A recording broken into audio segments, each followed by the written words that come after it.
అందరికీ ప్రభు నామంలో వందనాలు తెలియజేస్తూ ఉన్నాను. మాకు దగ్గరలోనే ఉన్న నిజంగానే పాస్టర్ గారు సత్యం గారు చెప్పినట్లుగా నేను ఎప్పుడూ రాలేదు. కానీ నేను వెళ్ళిన చోటల్లో నేను ఫీల్ అయ్యేది ఏంటంటే, మీ అందరికీ నేను తెలుసు, కానీ నాకు మీరు తెలియదు. అయినప్పటికీ కూడా ఎక్కడికి వెళ్ళినా కూడా దేవుని ప్రజలైన వారిని చూసినప్పుడు నాకేమనిపిస్తుందంటే వీళ్ళందరూ మన కుటుంబమే అనిపిస్తుంది. ఎందుకంటే మనల్ని అందరినీ కూడా దేవుడు ఒకే తండ్రి బిడ్డలుగా చేశాడు. ఎంత గొప్ప ఆధిక్యతనిచ్చాడో అందును బట్టి నిజంగా దేవుణ్ణి ఎన్నో మార్లు ప్రస్తుతి చేస్తూ ఉంటాం. నిజంగానే మా జీవితాలకు నీవు ఇచ్చిన ఆధిక్యత నిజంగానే ఎవ్వరికీ దక్కదేమో. ఎవరికి ఇంత గొప్ప ఆధిక్యత అయితే ఎంతమంది పొందుకుని ఉంటారో నాకు తెలియదు. మొన్న ఈ వారంలో 1, 2, 3 సార్లు పాస్టర్ గారు ఫోన్స్ చేసినా కూడా ఆన్సర్ చేయలేకపోయాను. నేను అదే అనుకున్నాను, నేను వారిని చాలా విసిగించేస్తున్నట్లున్నాను ఆన్సర్ చేయకుండా. నేను అనుకుంటే మీ పాస్టర్ గారు అంటున్నారు వచ్చిన తర్వాత, నేను మిమ్మల్ని చాలా విసిగించినట్లున్నాను అంటున్నారు. కానీ ఆ కమ్యూనికేషన్ అనేది ఎక్కడో చోట కొంచెం డిలే అయినా కానీ గత కొద్ది నెలల క్రితం ఏర్పాటు చేసిన ఈ సమయం, ఈ డేట్, అలాగే ఈ సందర్భం ఇదంతా కూడా దేవుని యొక్క ఉద్దేశంలో ఉండబట్టే ఈరోజు మనల్ని కూడా ఇక్కడికి సమకూర్చడానికి హేతువయ్యింది. మొన్న ఆదివారం మధ్యాహ్నం 2 ఆరాధనలు పూర్తయిన తర్వాత మావి ఇంకో 2 ఆరాధనలు మా బాబుని చూసుకోమని చెప్పి మేము బెంగళూరు వెళ్ళాం. ఆదివారం సాయంత్రం 5 గంటలకి బెంగళూరులో మేము ఒక మా చిల్డ్రన్ హోమ్ బాయ్ వాళ్ళ ఇంటికి చేరుకున్నాం. ఆ రోజు మా అబ్బాయి అనమాట, వాడు కూడా అక్కడ తనతో టైం స్పెండ్ చేసి ఆ ఫ్యామిలీతో క్రొత్తగా పెళ్ళయింది వాళ్ళతో టైం స్పెండ్ చేసి మండే మార్నింగ్ మాకు అక్కడ ఒక వీసా అపాయింట్మెంట్ ఉంటే అది చూసుకుని మండే అంటే నిన్న మధ్యాహ్నం 3 గంటలకి 3:30కి మాకు ఫ్లైట్ ఉంటే దాన్ని క్యాచ్ చేసి 5:30, 6కి గన్నవరం ఎయిర్పోర్ట్లో దిగి ఇంటికి వచ్చి మళ్ళీ 7:30కి బయలుదేరి గోగినేనివారిపాలెం భలే కరెక్ట్గా చెప్పారు. ఎవరో మీ ఊరా ఏంటి? ఓకే. ఆ ఊరు మా రాత్రి 9:30కి వెళ్ళామండి మీటింగ్కి. మేము వస్తామని పాటలు పాడి పాపం వాళ్ళకి విసుగొచ్చేటంతగా పాడారంట. పాస్టర్ గారు చెప్తున్నారు ఆ తర్వాత, మా వాళ్ళకి విసుగొచ్చేటంతగా పాటలు పాడేసామండి ఈరోజని. అంటే కొంచెం మాకు ఈ ట్రావెలింగ్ దీనివల్ల ఇబ్బంది అయ్యింది. రాత్రి 9:30కి వెళ్ళి అప్పటి నుంచో పెట్టి వాక్యం చెప్పన్నారు పాస్టర్ గారు, మా పాస్టర్ గారు. ఈ టైంలో విజయవాడలో అయితే మా వాళ్ళు చక్కగా అందరూ మీటింగ్స్ ముగించుకుని ఆమెను చెప్పి వెళ్ళిపోయే టైంలో ఆసక్తిగా దేవుని ప్రజలు కూర్చుని దేవుని యొక్క వాక్యాన్ని వినడానికి వాళ్ళు కనపరిచిన ఆసక్తి చూస్తే నాకు చాలా ముచ్చటేసింది. ఒక్కళ్ళు లేవలేదు. రాత్రి 11:30 అయ్యింది మాకు మీటింగ్ అయ్యేసరికి. ఇంటికి చేరుకునేసరికి 1 గంట అయ్యింది.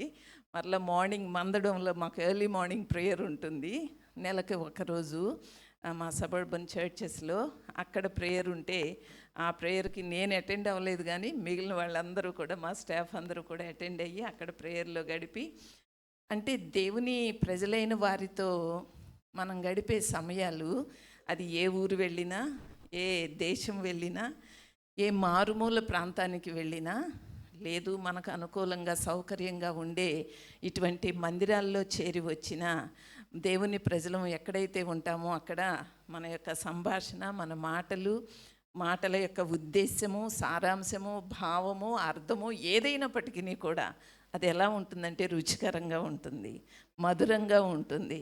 అది ఎంతో మన జీవితాలకు ఎంతో విలువైనదిగా, నేనైతే చాలా విలువైనదిగా నేను ఎప్పుడూ ఎంచుకుంటూ ఉంటాను. అందులోనూ దేవుని యొక్క వాక్యాన్ని బోధించడంలో ఎంత దీవెన ఉందో, వినడంలో కూడా నేను అంతే దీవెనను ప్రతి మారు కూడా పొందుకుంటాను అని చెప్పడంలో కూడా నేనేం సందేహించను. ఎందుకంటే అలాగే పాటలు గానాలాపన చేస్తూ పరిచర్య చేసే అది ఎవరు పాడుతున్నా, ఏ స్వరంతో పాడుతున్నా అది నాకు ఎంతో మధురంగా, నాకు ఎంతో దీవెనగా నేను ఎంచుకుంటూ ఉంటాను. అలాగే ఈరోజు మన కొరకు ఏర్పాటు చేయబడిన ఈ సమావేశం పేరు మహిళ మేలుకో. అంతేగా? ఎందుకు మేలుకోమంటున్నారు మిమ్మల్ని మీ పాస్టర్ గారు? ఎందుకు ఈ ఉద్దేశంతో ఏర్పాటు చేశారో మీలో ఎవరైనా చెప్తారా? ఓ చిన్న క్లూ. మేల్కొల్పు ఎవరికి అవసరం? నిద్రపోయే వాళ్ళకి మేల్కొల్పు అవసరమా? నిద్ర నటించే వాళ్ళకి మేల్కొల్పు అవసరమా? నటించే వాళ్ళకి మేల్కొల్పు అవసరమా? కాదా? మా వాళ్ళు అంటారు, ఈ లతమ్మ గారికి ఏ సమాధానం చెప్పినా తంటానే. ఎందుకంటే ఒక సమాధానం చెప్తే ఇది కాదు ఇంకోటి అంటాం కదా. ఇక్కడ నిలబడిన అందరూ అంతేలేండి, నేను ఒక్కదాన్నే కాదు. అంటే అసలు యూజువల్గా నిద్ర మేల్కొల్పు అనేది ఎవరికి అవసరం? నిద్రపోయే వాళ్ళకి. అంతేగా? నిద్ర నటించే లోకంలో వాళ్ళకేనా? అందరికీ అవసరమే. అసలు నిద్రపోయే వాళ్ళకే మేల్కొల్పు అవసరం, నిద్ర నటించే వాళ్ళకి అవసరం లేదు. ఈరోజు మహిళ మేలుకో అన్నారంటే దాని అర్థం ఏంటి అంటే, మనం నిద్రపోతున్నామని కాదు, అలా అని ఎంతవరకు మెలకుగా ఉన్నాం. పోనీ నిద్రపోవట్లేదు, నిద్ర నటించట్లేదు, అయితే ఎంతవరకు మెలకుగా ఉన్నాం మనం? ఆ మేల్కొల్పు అనేది మనలో ఎంతవరకు దేవుని యొక్క వాక్యానికి అనుగుణంగా, అలాగే మనకు దేవుని యొక్క మాట ఏదైతే సెలవిస్తూ ఉందో, శాసిస్తూ ఉందో, కొన్నిసార్లు శాసించినట్లుగా అనిపించదు, కానీ ఎలా అనిపిస్తుందంటే కొన్నిసార్లు మనల్ని ఏదో అలా కాకుండా ఇలా చేయండి అని చెప్పినట్లుగా, అంటే మనల్ని ఏదో బుజ్జిగిస్తూ, మన పిల్లల్ని కనుక మనము ఎలా పెంచుతామో, ఎలా ట్రైన్ చేస్తామో, ఎలా వాళ్ళని డిసిప్లిన్ చేస్తామో, అలా దేవుని యొక్క మాట కూడా మన జీవితాలలో మనం కలిగి ఉన్న స్థితిగతుల మధ్యలో మనకు అవసరమైన చోట ఏదైతే మనల్ని మెలకువ కలిగి ఉండమని, మేలుకోమని, మేలుకొల్పు అవసరమని దేవుని యొక్క వాక్యం మనకి ఏది సెలవిస్తుందో అది నిజంగానే మన జీవితాలలో ఎప్పుడు కూడా ఆ మెలకువ కలిగి ఉండడం అనేది చాలా అవసరం. ప్రభువైన యేసు గెత్సెమనే తోటలోనికి వెళ్ళి ప్రార్థించే సమయం ఆసన్నమైనప్పుడు తన ముందున్న ఒక గొప్ప కార్యం అప్పటికే శిష్యులకు పదే పదే చెప్తూ వచ్చాడు. మనిషి కుమారుడు మనుషుల చేతికి అప్పగింపబడబోతూ ఉన్నాడు, అబ్బాయి మీరు మెలకుగా ఉండండి, జాగ్రత్తగా ఉండండి, ప్రార్థన చేయమని ఎన్ని రీతులుగా చెప్పి ఆ తర్వాత గెత్సెమనే తోటలోకి వెళ్తూ పేతురు, యోహాను, యాకోబులకి చెప్తాడు, మీరు మెలకువ కలిగి ప్రార్థన చేయండి అని. కానీ వాళ్ళు ఏమైపోయారు? అలసిపోయి నిద్రపోయారు. వెంటనే ప్రభు వచ్చి మళ్ళీ మేల్కొల్పాడు. మళ్ళీ ఏమైంది వాళ్ళకి? మళ్ళీ నిద్ర వచ్చింది. మళ్ళీ రెండోసారి కూడా మేల్కొల్పాడా? మేల్కొల్పలేదా? ఒక్క గడి అయినా మేల్కొని ఉండలేరా అని చెప్పని అన్నాడు. మీరు శోధనలో ప్రవేశించుకుంటున్నట్లు ఒక్క గడి అయినా మేల్కొని ఉండలేరా అన్నాడు. ఆ తర్వాత ప్రభువు తన సమయము, తండ్రితో గడిపిన సమయాన్ని పూర్తి చేసుకుని వచ్చిన తర్వాత శిష్యులతో ఒక మాట చెప్తాడు. ఏమని? ఇంక మేల్కొని ఉండక్కర్లేదు, ఇంక మీ ఇష్టం. అంటే మనకి మెలకువ కలిగి ఉండే సమయం అనేది, అవకాశం అనేది దేవుడు మన జీవితాలలో ఒక సమయంలో, ఒక పరిస్థితులలో, ఒక సీజన్లో, ఒక కాలంలో దేవుడు నిర్ణయించిన దాన్ని మనం ఎన్నడూ కూడా మిస్ అవ్వడానికి వీల్లేదండి. అది ఎప్పుడైనా మన జీవితాల్లో దాటిపోయామా, నిజంగానే దేవుని సమయం అనేది అక్కడితో మించిపోవచ్చు. ఆ సమయం మించిపోయిన తర్వాత ప్రభువా నేను ఇప్పుడు మెలకువగా ఉంటాను, ప్రభువా నేను ఇప్పుడు ఇదిగో 3 గంటలు రోజుకి ప్రార్థన చేస్తాను, లేదు 3 మారు ప్రార్థన చేస్తాను, 7 మార్లు ప్రార్థన చేస్తానంటే ఈ సమయం మించిపోయింది. అంటే ఆ సమయం అనేది మన జీవితాలలో మించిపోకముందే మన ప్రభువు మనకి ఏదైతే సెలవిస్తూ ఉన్నాడో, లేక ఏ అవకాశాలు అయితే ఇస్తూ ఉన్నాడో వాటిని మనం సద్వినియోగపరచుకోవడంలో నిజంగానే మహిళలుగా ఉన్నవారమైనా సంఘములో ఉన్న ప్రతి ఒక్కరికి కూడా మెలకువ అనేది చాలా అవసరం.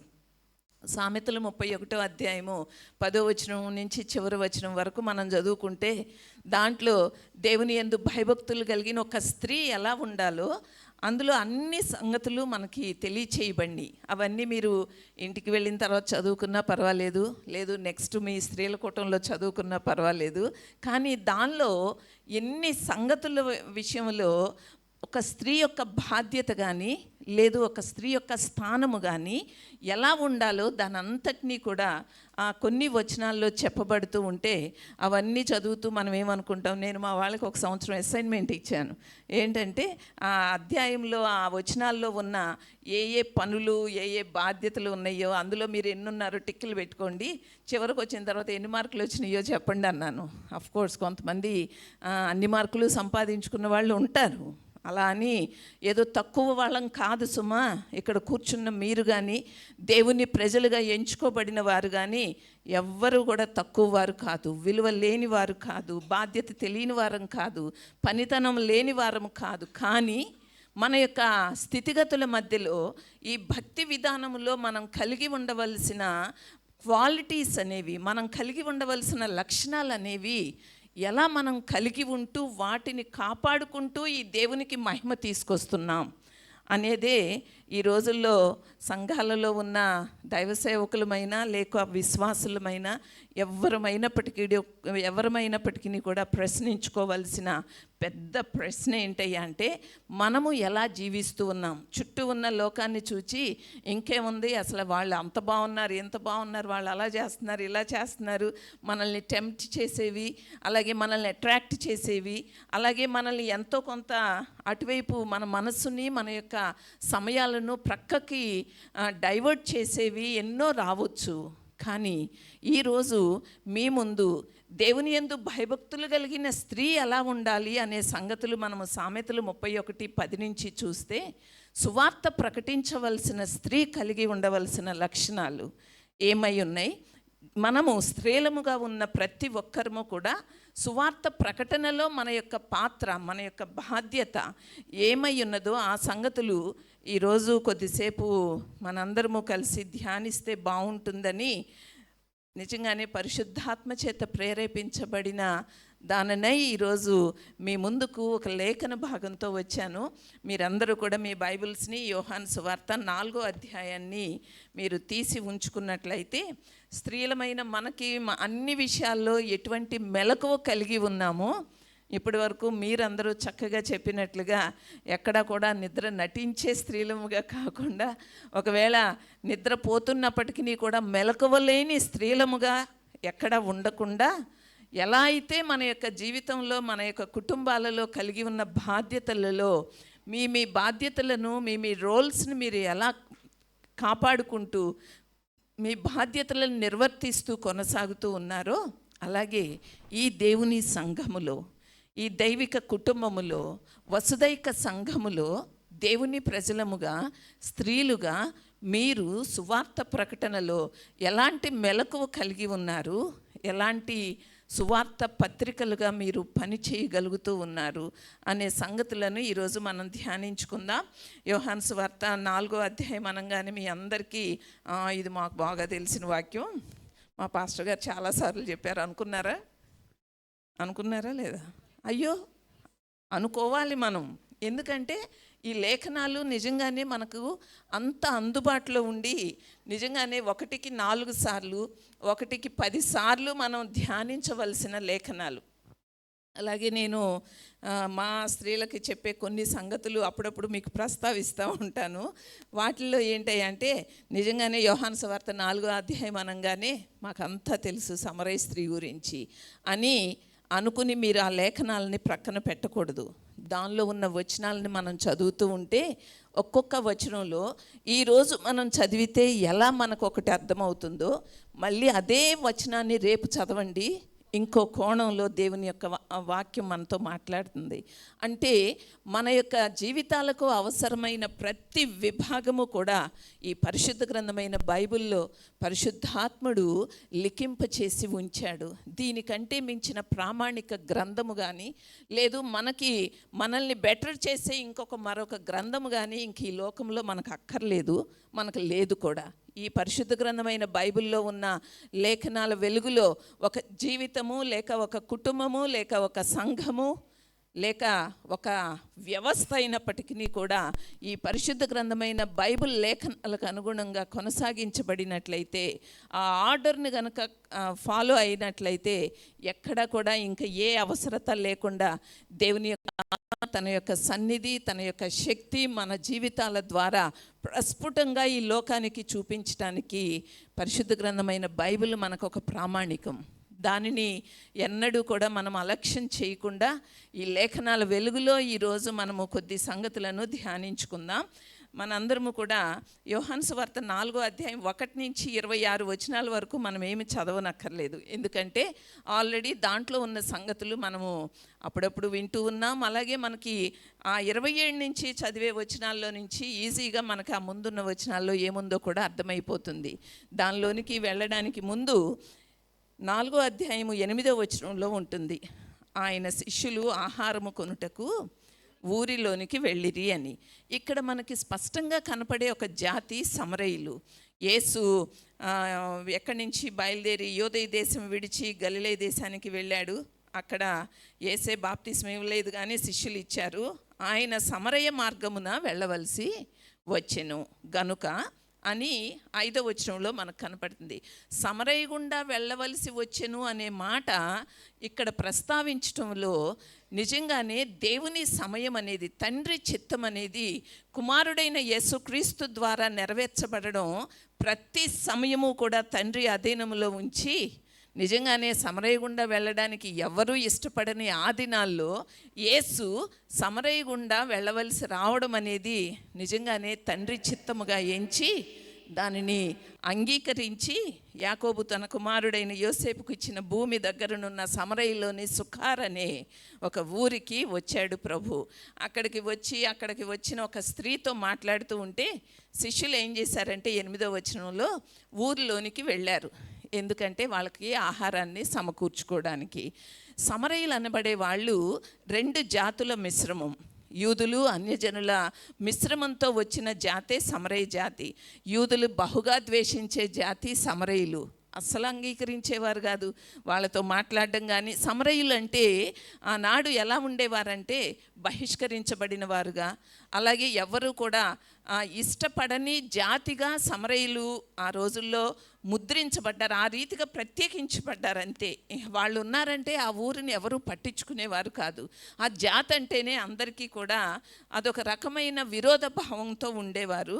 అటువంటి ఊరి గుండా యేసు ప్రయాణం చేయడం అనేది శిష్యులకు అర్థం కావడం లేదు. ఏంటి గురువు గారు, మనం ఒకటి తెలిస్తే ఆయన ఒకటి తెలుస్తారు, మనం ఒకటి అనుకుంటే ఆయన ఇంకోటి చేస్తారు.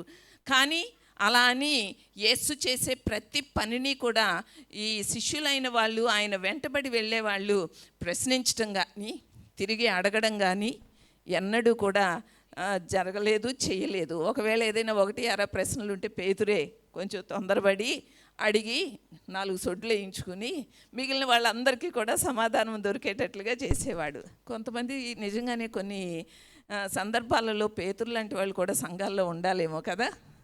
నిజమే. అలా అని అందరూ పేతురులు అయితే మళ్ళీ కుదరదు, ఎక్కడన్నా ఒకళ్ళు ఇద్దరు ఉండాలన్నమాట.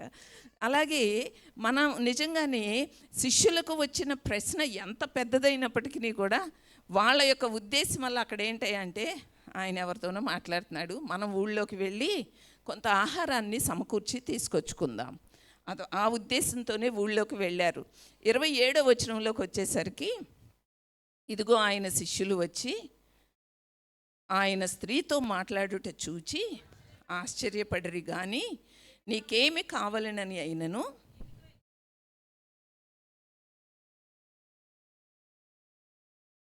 అది ఆ 28వ వచనాన్ని మనం తర్వాత చదువుకుందాం. అంటే 27వ వచనంలో మనకు కనపడేది ఏంటంటే శిష్యులు దానిని గ్రహించినప్పటికీ కూడా ఎందుకు అడగలేదంటే అక్కడ దేవుని యొక్క ప్రణాళిక ఈరోజు మన జీవితాలలో మనము ఏమై ఉన్నామో దానిని ఈరోజు ప్రత్యేకంగా మనం ఎవరము తెలుసుకోనక్కర్లేదు. ఎందుకంటే మీరందరూ, మనల్ని అందరినీ కూడా దేవుడు ఒక్కొక్కరిని ఒక్కొక్క కుటుంబంలో నుంచి, ఒక్కొక్క సామాజిక వర్గంలో నుంచి, అలాగే ఒక్కొక్క ఫ్యామిలీ బ్యాక్గ్రౌండ్, ఎక్కడి నుంచి దేవుడు మనల్ని ఇక్కడి వరకు తీసుకొచ్చాడో ఆ సంగతులన్నింటినీ కూడా ఈరోజు మనం కూర్చుని కలెక్టివ్గా మనందరము కూడా ఆలోచించుకోవాల్సి వస్తే ఎవ్వరూ ప్రశ్నించటానికి వీల్లేనంతగా దేవుని యొక్క ప్రణాళిక మన జీవితాలలో నెరవేర్చబడిందండి. అందును బట్టి దేవునికి స్తోత్రం కలుగునుగాక. మనము ఏమై ఉన్నామోననే గుర్తింపు ఈరోజు నిజంగానే ఎక్కడికి వెళ్ళినా మనకి ఎలా దొరుకుతుందయ్యా అంటే, నేనైతే నిజంగానే నేను ఒక దేవుని బిడ్డను, నేను ఒక దైవ సేవకురాలిని, నేను ఈ ప్రభువుని సేవిస్తూ ఆయన కొరకు జీవించే జీవితం నాది అనే గుర్తింపు నేను పొందుకోవడానికి ఎంత గొప్ప ప్రణాళికలో నుంచి దేవుడు ఏర్పాటు చేసుకున్నాడో దాన్ని ఎవ్వరూ కూడా ప్రశ్నించడానికి వీల్లేనంతగా దేవుని యొక్క ప్రణాళిక నెరవేర్చబడుతూ ఉంది. ఈరోజు ఇక్కడ కూర్చున్న మీరు కూడా అంతేనండి, సామాన్యులు కాదు మీరు. మీ పట్ల దేవుని యొక్క ఉద్దేశము ఏమై ఉన్నదో, మీ జీవితాలలో మీరు ఇప్పటి వరకు ఎంత దూరం వచ్చారో ఒక్కసారి వెనక్కి తిరిగి చూసుకోండి. ఎక్కడి నుంచి ఎక్కడి వరకు దేవుడు తీసుకొచ్చాడో, ఎన్ని బౌండరీస్ని దాటుకుంటూ వచ్చామో, ఎన్ని అడ్డంకుల్ని మనం అధిగమిస్తూ వచ్చామో, మన ముందు ఎన్ని అవరోధాలు వచ్చినాయో వాటన్నింటినీ ఎలా అయితే ఈ దేవుని కృప ద్వారా మనం దాటుకుంటూ ఇంత దూరం వచ్చామో, అది మన జీవితాలలో ఏం చూపించాలంటే యేసుక్రీస్తు అందరికీ ప్రభువు. ఆయన అందరినీ ప్రేమించే దేవుడై ఉన్నాడు. ఎటువంటి సామాజిక, నైతిక, భౌతిక అడ్డంకులనేవి లేకుండా, కుల, మత, దేశ, ప్రాంతీయ, రంగు భేదాలనేవి లేకుండా, ఏ జాతి అనే అంశంతో కాకుండా, ప్రశ్నతో కాకుండా అందరికీ ప్రభు అయ్యున్న యేసు నిజంగానే మనల్ని అందరినీ కూడా ఒక చోట సమకూర్చిన దేవుని యొక్క ఉన్నతమైన ప్రణాళికను ఎవ్వరూ కూడా ప్రశ్నించనక్కర్ లేకుండా మనం ఒక సమాధానంగా ఈ సొసైటీలో మనం జీవించవలసిన వారమై ఉన్నాం. ఆ రోజు శిష్యులకు కూడా ఈ ప్రశ్న తలెత్తింది, ఏంటి గురువుగారు సమరయురాలతో మాట్లాడతాడేంటి? ఆమెతో మాట్లాడితే మన పరువు తగ్గిపోద్ది కదా.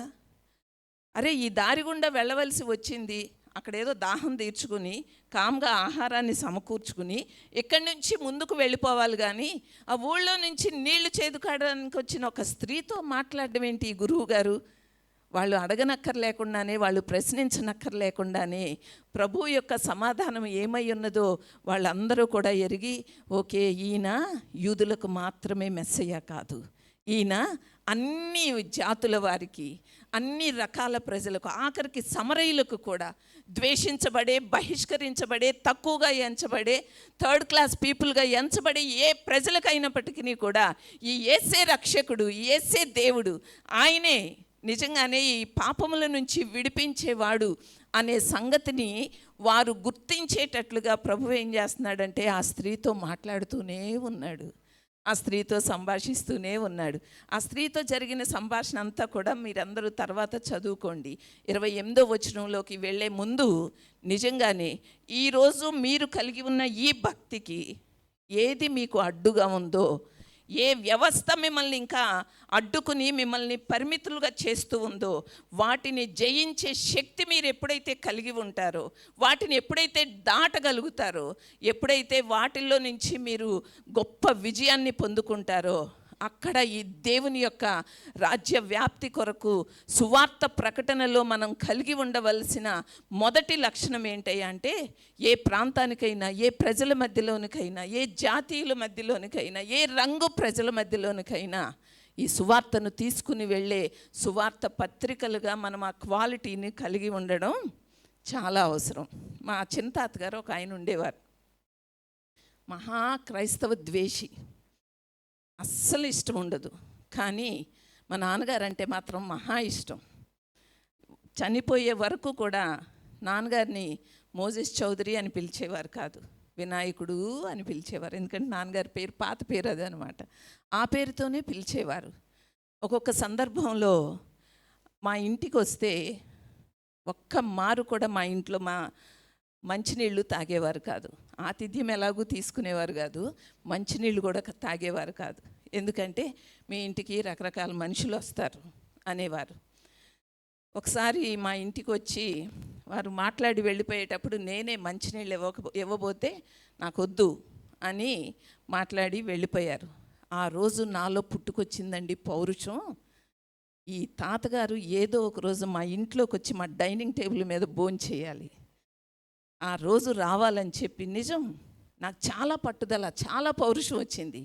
మా దేవుణ్ణి, మేము సేవించే దేవుణ్ణి, మనం కలిగి ఉన్న ఈ విశ్వాసాన్ని ఆయన ఒకదానికి పరిమితం చేసి నేను మీ ఇంట్లో మంచినీళ్ళు కూడా ముట్టుకోనని అంటారా అని పౌరుషం వచ్చి కొద్ది నెలలు నేను దేవుని సన్నిధిలో ప్రార్థన చేశాను. మాకు ఏదైతే అడ్డుగా ఉందో ఆయన వచ్చి మా ఇంట్లో భోంచేయడానికి ఆ అడ్డు తొలగిపోవాలి నాయన. ఆయన అంతటా ఆయన వచ్చి అమ్మాజీ నాకు భోజనం పెట్టు అని చెప్పి మా అమ్మ చేత భోజనం వడ్డించుకుని తినే రోజు రావాలని. ఆయనకు అమ్మ వండిన చేపల కూర అంటే చాలా ఇష్టం. అప్పుడప్పుడు నాన్నగారు మంచిగా చేపల కూర ఉండేవి కదా, బాబాయికి తీసుకెళ్ళి ఇస్తానని చెప్పి నాన్నగారు కానీ ఎవరో ఒకరితో కానీ పంపించేవాళ్ళం వాళ్ళ ఇంటికి. కానీ మా ఇంట్లోకి వచ్చి ఎప్పుడు భోంచేయలేదు. ఓ సందర్భంలో మా ఇంటికి ఏదో పని మీద వచ్చారు, ఇప్పుడు లేరు, వారు చనిపోయారు. మా ఇంటికి వచ్చారు. ఆ తర్వాత కొన్ని విషయాల్లో వారికి 4 కుమారులు ఉన్నప్పటికీ కూడా కొన్ని విషయాల్లో వచ్చి నాన్నగారిని సలహా అడిగి తీసుకునేవారు. ప్రసాద్ గారు అంటే మహా ఇష్టం. ప్రసాద్, ఒకవేళ నేను చనిపోయే దశ వచ్చినప్పుడు ఎవరు నన్ను పట్టించుకోకపోతే నువ్వు నన్ను చూస్తావా అని అడిగిన సందర్భాలు కూడా ఉన్నాయి. అలా అని కుమారులు పట్టించుకొని వారు కాదు, కాకపోతే ఆయనకున్న మమకారము, ఆయనకున్న ప్రేమ ఆయన చేత అలా మాట్లాడించింది. సరే, ఆ సందర్భంలో ఒకసారి మా ఇంటికి వచ్చారు. ఆ రోజు నాకు బాగా గుర్తు, అమ్మ ఉలవచారు చేసింది, చేపల కూర వండింది. ఆ రోజు తాతగారు భోంచేస్తారా అన్నాను. నేనే కావాలనే అడిగాను, ఎందుకంటే నేను ఎదురు చూస్తున్నాను కదా. భోంచేస్తారా, అమ్మ చేపల కూర వండింది, ఇలాగే ఉలవచారు ఉన్నాయి, మీకు ఇష్టం కదా, భోంచేస్తారా అంటే కొద్దిసేపు ఆలోచించి వడ్డించు తింటాను అన్నారు. ఆ రోజు మా టేబుల్ మీద ఆయన భోంచేసి వెళ్ళే రోజు ఆయనకి ఏం తెలియదు ఇది, కానీ నాకైతే నా దేవుడు ఏ అడ్డంకులు ఉన్నప్పటికీ కూడా వాటిని తొలగించే దేవుడు. అది చిన్న విషయం అవ్వచ్చు, కానీ నా దేవునిని కానీ లేక మనం కలిగి ఉన్న భక్తిని ఎవ్వరూ కూడా వేలెత్తి చూపించకుండా మన ముందుండే అవరోధాలను మనం దాటాలంటే నిజంగానే మనము ఎలా దేవుని సన్నిధిలో మనం నమ్మకస్తులంగా జీవిస్తూ మన ముందు ఎదురయ్యే ఏ పరిస్థితినైనప్పటికీ కూడా జయించడానికి మనమైతే పరిమితులమే, కానీ మన దేవుడు మాత్రం పరిమితుడు కాదు, ఆయన అపరిమితుడు. ఆయనలో శక్తి ఉంది. ఏది అసాధ్యమైనది అయినప్పటికీ కూడా దానిని సాధ్యపరచగలిగే శక్తిమంతుడైన, సర్వశక్తిమంతుడైన దేవుని ఎదుట నిజమే సామాజికంగా ఆనాడు ఏదైతే అడ్డుగా ఉందో సమరయులకు యూదులకు మధ్యలో ఆ అడ్డును తొలగించే ఒక గొప్ప అద్భుతమైన కార్యం ఆ రోజు సుకార్ అనే గ్రామము, ఆ పొలిమేరలో, ఆ ఊరి మొదలులో జరుగుతూ ఉన్న ఈ అద్భుతమైన మీటింగు, ఆ రోజు శిష్యులలో ఉన్న కొన్ని భావాలు, కొన్ని ఆలోచనలు తుప్పొదిలినట్టుగా వదిలిపోయినాయి అంటే మీరు నమ్మండి. ఎలా జరిగింది ఇది? ప్రభువు ఓ సమరయురాలితో జరిపిన సంభాషణ, మాట్లాడిన మాటలు, అలాగే అక్కడ జరిగిన ఒక అద్భుతమైన కార్యం ఏంటంటే 28 నుంచి 30వ వచనం వరకు మనం చూసినట్లయితే,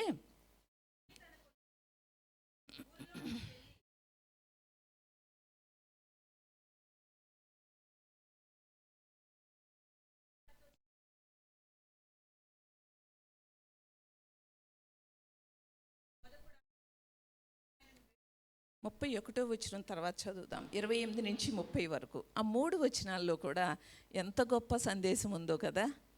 ఎక్కడ కనపడుతుంది? సువార్తికురాలు టీవీ స్క్రీన్స్ మీద కనపడతలేదు, వాల్ పోస్టర్స్లో కనపడతలేదు, ఓ మంచి కలర్ఫుల్ పిక్చర్లో కనిపించట్లేదు, అలాగే ఒక గొప్ప డిగ్రీలో లేదు, ఒక గొప్ప హోదాలోనో ఉండి కనపడడం లేదు. సువార్త ప్రకటించే స్త్రీ ఎక్కడ కనపడుతుందో చెప్పమంటారా?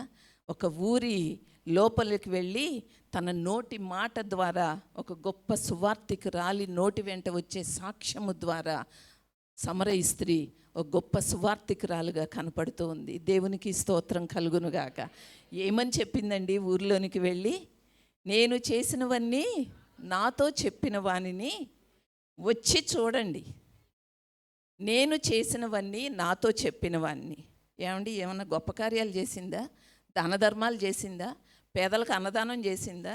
పండగలకి పబ్బాలకి ఏమన్నా మందిరాలకి కానుకలు ఇచ్చిందా? ఏమైనా ఘనమైన గొప్ప కార్యాలు చేసిందా? ఈవిడ చేసినవన్నీ కూడా వచ్చి చూడండి, నాకు చెప్పిన వారిని వచ్చి చూడండి అని చెప్పడానికి ఈవిడ జీవితమే గొప్ప జీవితం కాదు. ఇట్లాంటి జీవితాన్ని గురించి చెప్పిన ఆయన ఇంకెంత గొప్ప ఆయన అయి ఉంటాడో అని ఆ ఊరిలోని వారికి ప్రశ్న కలుగుతుందా లేదా? కలుగుతుందా? కలుగుతుంది. ఎందుకు కలగాలి? ఎందుకు కలగాలి? నిజమే, మనము అంతే. మనం చేసిన ఘనకార్యాలు ఏమున్నాయండి? గొప్ప కార్యాలు ఏమున్నాయి చెప్పండి? ఏమీ లేవు.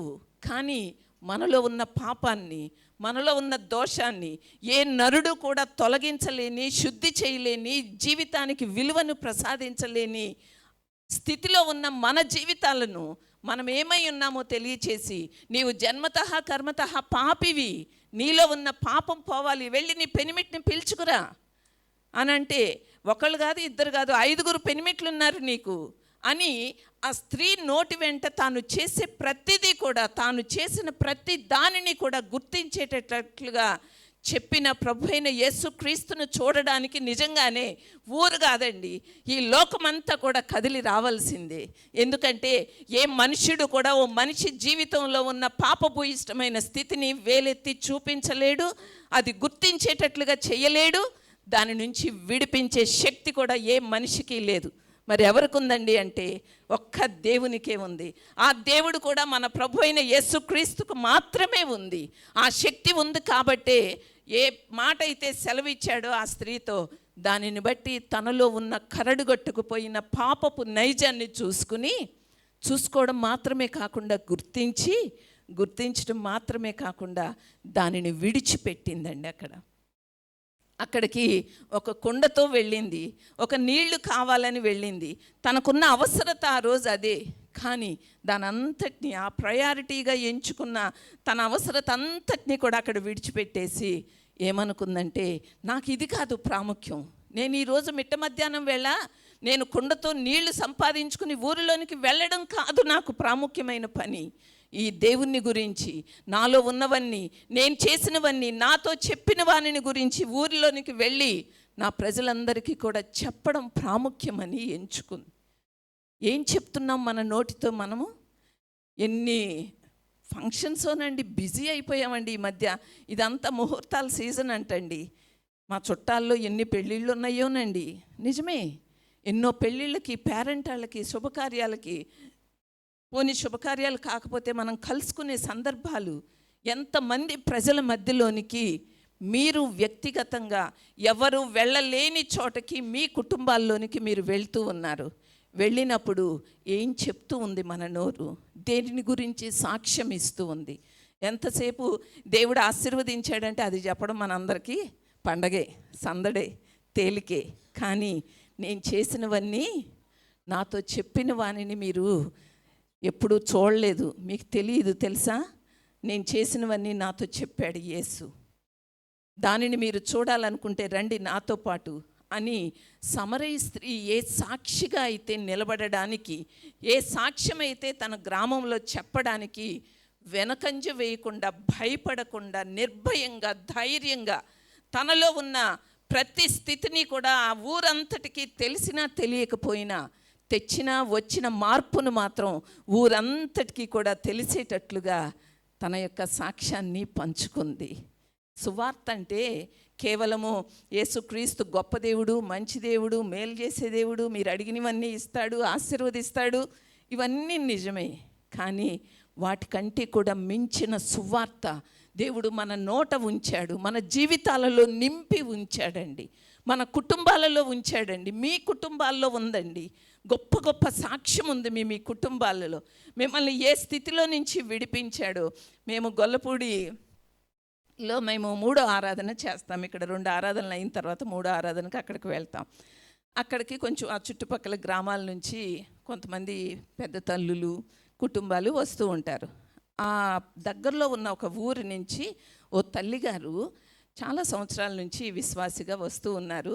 వారికి ఉన్న సమర్పణ ఏంటంటే, ఆవిడ ఆటోలో రాగలరు, కారులో రాగలరు, బైక్ మీద వాళ్ళ కొడుకు దించగలడు, ఎన్నో ఫెసిలిటీస్ ఉన్నాయి. కానీ కాలినడకన ఆ ఊరి దగ్గర నుంచి దాదాపు ఒక 4-5 కిలోమీటర్లు ఉంటుందేమో.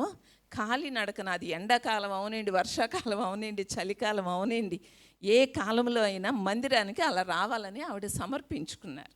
నేను అన్నాను, కొంచెం వయసులో ఉన్నప్పుడు అంటే రాగలిగారు, ఇప్పుడు కొంచెం పెద్దాళ్ళు అవుతున్నారు కదమ్మా, ఎందుకు మీరు కాలినడకన రావడం అంటే, ఏం చేస్తున్నానమ్మా ఈ దేవుని కొరకు, నేను నా ఊరంతటి మధ్యలో నుంచి నేను బైబిల్ పట్టుకుని ఆ పొలాల వెంటబడి నేను నడిచి వస్తూ ఉంటే ఎవరివిడ ఈ బైబిల్ పట్టుకుని వెళ్తుందని అందరూ చూస్తారు కదమ్మా, నేనేమీ చెప్పక్కర్లేదు, నేనేమీ చేయనక్కర్లేదు, కానీ నన్ను చూచిన వారికి నేను ఈ దేవుణ్ణి చూపించగలుగుతాను అని నేను ఇలా నిర్ణయం చేసుకున్నానమ్మా, మీలాగా మాట్లాడడం రాదు కదా అంది.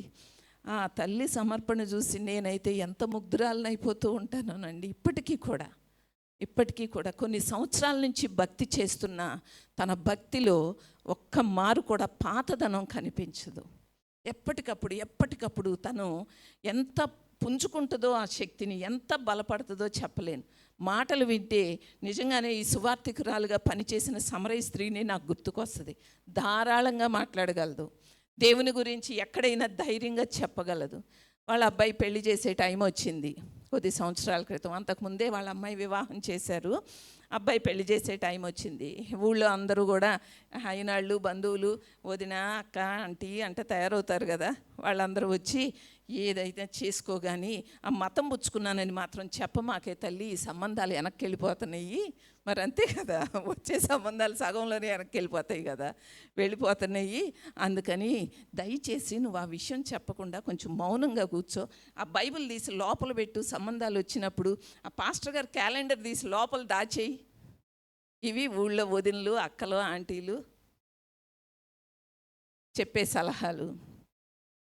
అవి పాటిస్తే తప్ప రైటా అని నేను మిమ్మల్ని ప్రశ్నించను, ఎందుకంటే అవి దైవిక నిర్ణయానికి విరుద్ధంగా ఉంటే అవి తప్పే, వాటిని మనం ఎవరం పాటించనక్కర్లేదు.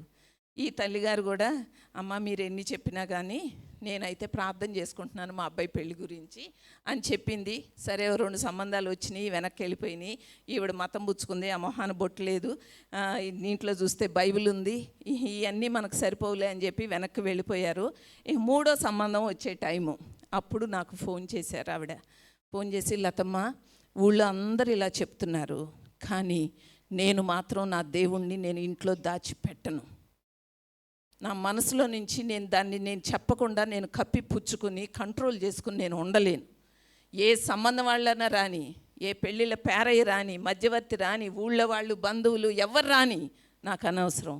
కానీ సందర్భం వస్తే మాత్రం నేను మౌనంగా ఉండలేను. లతమ్మ ప్రార్థన చేయండి, వాళ్ళు బైబిల్ తీసి లోపల దాయమన్నారు కదా, నేను అస్సలు దాయను సరి కదా, ఇంకెదురు అక్కడే పెడతాను అంద ఆవిడ సంగతి నాకు తెలుసు, నిజంగానే అలాగే పెడతారు ఆవిడ.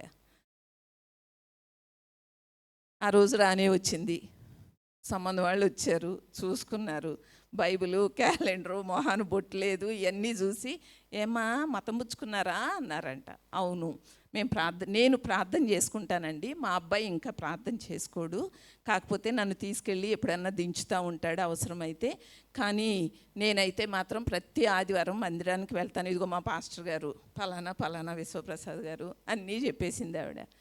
వాళ్ళు అన్నీ విని, అన్నీ బోల్డ్ ఆస్తిపరులు, ఇటు ఇళ్ళు ఆస్తిపరులే, అటు అమ్మాయి వాళ్ళు ఆస్తిపరులే, అన్నీ చూసుకున్నారు, మాట్లాడుకున్నారు. 2 రోజులు ఆగి చెప్తాం మా నిర్ణయం అన్నారు, వెళ్ళిపోయారు. ఆ 2 రోజుల్లో ఊళ్ళో వాళ్ళు మాట్లాడిన మాటలు చాలా నిందలు, చాలా మాటలు, అవి ఏమీ ఆమెను ఇంత కూడా బాధ పెట్టలేదు.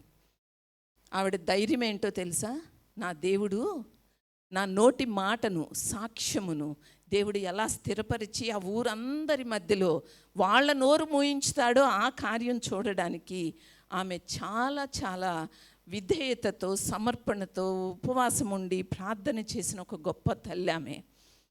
2 రోజులు పోయిన తర్వాత ఆ సంబంధం వాళ్ళు ఫోన్ చేసి, మా అమ్మాయిని మీ అబ్బాయికి ఇవ్వడానికి మేము అంగీకారంగా ఉన్నాం అని కబురు చేశారు. ఎప్పుడైతే ఆ వార్త విన్నారో ఊళ్ళో వాళ్ళందరూ కూడా అయిపోయిందిలే, ఈవిడ బతికిపోయింది అనుకున్నారు. కానీ ఆమె ఏమనుకుందో తెలుసా, దేవుడు నాకు గొప్ప బాధ్యత పెట్టాడు, నా ఇంటికి వచ్చే నా కోడల్ని కేవలము ఆ ఊళ్ళో నుంచి తెచ్చుకోవడమే కాదు, నా దేవుని సన్నిధికి నేను తీసుకుని వెళ్ళాలి. ఎక్కడుందండి మన సాక్ష్యం? ఎక్కడ మనము మన సాక్ష్యాలను కాపాడుకుంటూ ఉన్నాం? చాలామంది పెద్దవాళ్ళు అంటూ ఉంటారు, నోరు మంచిదైతే ఊరు మంచిదవుతుంది. నిజం అది. మన నోటిని మనం కాపాడుకుని మన యొక్క ప్రవర్తన ద్వారా, మన నోటి మాట ద్వారా చిన్న చిన్న విషయాలే, మన ఇంట్లో ఇద్దరమే ఉండొచ్చు, కానీ ఇద్దరి మధ్యలో బయటకు వచ్చే ఆ సంభాషణల్లో మాటలు. మా ఇంట్లో వంట చేసే మా కుక్ ఉంటుంది, తను ప్యూర్ నాన్ క్రిస్టియన్ అనమాట, తను బిలీవర్ కాదు. కానీ తను మా ఇంటిలోనికి రావడమే అబ్బా ఎంత ప్రశాంతంగా ఉంటుందో నక్క మీ ఇంట్లో అంటది. అంటే మనం మనం ఇద్దరమైనా నలుగురమైనా 10 మంది ఉన్నా, ఇప్పుడు 10 మంది అక్కడ ఉంటున్నారులేండి. ఒకప్పుడు అంటే చక్కగా ఉమ్మడి కుటుంబాలు ఉండేవి, ఎంతో బాగుండేవి. సరే, ఇప్పుడు ఆ వ్యవస్థ చాలా మార్పు వచ్చింది అనుకోండి. కానీ మనము కలిగి ఉన్న కుటుంబాల మధ్యలో మన నోటి మాట ఎంతమందికి మంచిని, మేలును, స్వస్థతను, ధైర్యమును, బలాన్ని ఇస్తుంది. ఎన్ని బంధాలు ఉన్నాయో కదా మన మధ్యలో. వాటన్నింటి మధ్యలో మీ నోటి సాక్ష్యం, అలాగే దేవుడు మీ జీవితాల్లో చేసిన అద్భుతమైన కార్యాలు, స్వస్థతలు ఉన్నాయా? అలాగే మీ కుటుంబాల్లో చేసిన రక్షణ కార్యాలు ఉన్నాయా? అలాగే మీ బిడ్డల జీవితాల్లో చేసిన గొప్ప గొప్ప కార్యాలు, వారి చదువుల్లో కానీ, పిల్లల యొక్క భవిష్యత్తు విషయంలో కానీ, మీ తల్లులైనా అలాగే సోదరులైనా మీరందరూ చెల్లించిన వెల చాలా ఉంది కదా.